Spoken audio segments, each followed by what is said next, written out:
मध्य प्रदेश के देवास जिले में नवरात्रि पर्व 3 अक्टूबर से मनाया जाएगा। नवरात्रि पर्व की तैयारियों के संबंध में बैठक मां चामुंडा शासकीय देवस्थान प्रबंध समिति कार्यालय में आयोजित बैठक में विधायक गायत्री राजे पवार, कलेक्टर ऋषभ गुप्ता, एसपी संपत उपाध्याय सहित जनप्रतिनिधिगण और प्रशासनिक अधिकारी मौजूद रहे। वहीं बैठक में विधायक गायत्री राजे पवार द्वारा कहा गया है कि पार्किंग की ऐसी व्यवस्था करें कि दर्शन के लिए आने वाले श्रद्धालुओं को ज्यादा दूर पैदल नहीं चलना पड़े। माता टेकरी और शहर में सजावट करें। कलेक्टर गुप्ता ने निर्देश दिए हैं कि नवरात्रि पर्व पर देवास शहर में विभिन्न स्थानों पर भंडारे से वितरित होने वाली खाद्य सामग्रियों की जांच करें। नवरात्रि के दौरान अवैध दुकानों के अतिक्रमण को हटाया जाए। नवरात्रि पर्व पर वाहन पार्किंग की उचित व्यवस्था की जाए। अवैध पार्किंग पर कार्रवाई की जाए। दुकानों को व्यवस्थित लगाएं।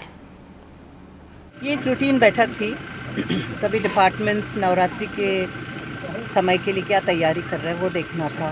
क्या साज सजावट होगी, कैसी सुरक्षा व्यवस्था होगी, पेयजल की, ट्रैफिक की, सभी विषयों पे चर्चा की हमने। राजा, आपने स्वच्छता को लेकर देखिए, स्वच्छता को लेकर थोड़ा ध्यान देना पड़ेगा क्योंकि पंडालों के सामने जो प्रसादी ग्रहण करते हैं वो पेपर कप्स, पेपर प्लेट्स ऐसे ही डालते जाते हैं नीचे, डस्टबिन का उपयोग नहीं करते हैं। तो हम लोग उसमें जागरूकता लाने के लिए कैंपेन शुरू करने वाले हैं। बढ़ते ट्रैफिक को आग्रह था कि 4 व्हीलर्स की पार्किंग पास में हो ताकि लोगों को ज़्यादा पैदल नहीं चलना पड़े।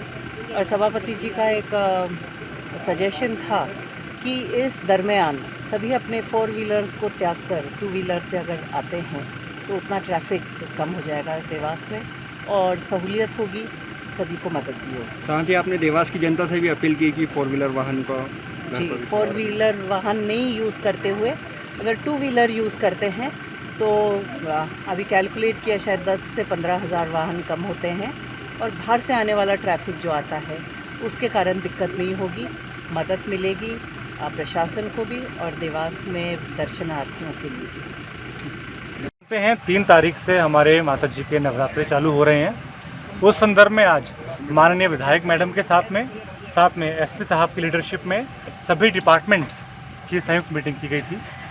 सबके क्या रोल्स एंड रिस्पॉन्सिबिलिटीज़ रहेंगे बहुत अच्छे से सबको बताया गया है। हमारा पूरा प्रयास ये है पूरा हमारे नवरात्रे इंसिडेंट फ्री जाएं और जो हमारे आम जन दर्शन करने आते हैं उन्हें किसी भी प्रकार की कोई असुविधा ना हो। अच्छा, ट्रैफिक को लेकर किस तरह की व्यवस्था रहेगी अगर भीड़ बढ़ती है तो? जैसा कि पिछली बार हमने अभी प्रेस नोट में भी दिया था कि हमने इस बार 3 लेवल के प्लान्स बनाए हैं डिपेंडिंग अपॉन कितनी भीड़ आती है।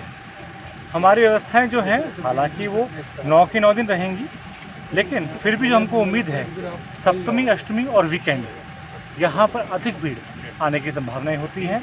तो उसके हिसाब से जैसे जैसे भीड़ बढ़ेगी वैसे ही हम डाइवर्ट करेंगे ट्रैफिक को और पीछे की ओर पार्किंग्स को हम हल्का सा और पीछे लेकर जाएंगे। लक्ष्य यही है कि हमारे आम जन को दर्शन में किसी भी प्रकार की कोई असुविधा ना हो। नवरात्रि के 9 दिनों के लिए विधायक जो सभापति ने पहल करी थी कि जो 4 व्हीलर वाहन है के माध्यम से हम भी ये अपील करना चाहेंगे देवास शहर के सभी सम्मानीय नागरिकों से कि चूँकि यहाँ पर बाहर से बहुत भीड़ ऑलरेडी इन 9 दिनों में आती है, तो जो हम कई बार अनावश्यक रूप से या फिर बहुत नेसेसिटी नहीं होती और तब भी हम 4 व्हीलर्स लेकर जाते हैं उसको हम अवॉइड करें।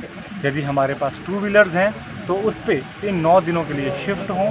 साइकिल्स हैं तो सबसे अच्छा रहेगा, उससे देवास शहर में भीड़ कम रहेगी, व्यवस्थाएं अच्छी रहेंगी और दर्शन और कंफर्टेबल रूप से आमजन कर पाएंगे। देवास से ब्यूरो चीफ अभिषेक सोनी की रिपोर्ट।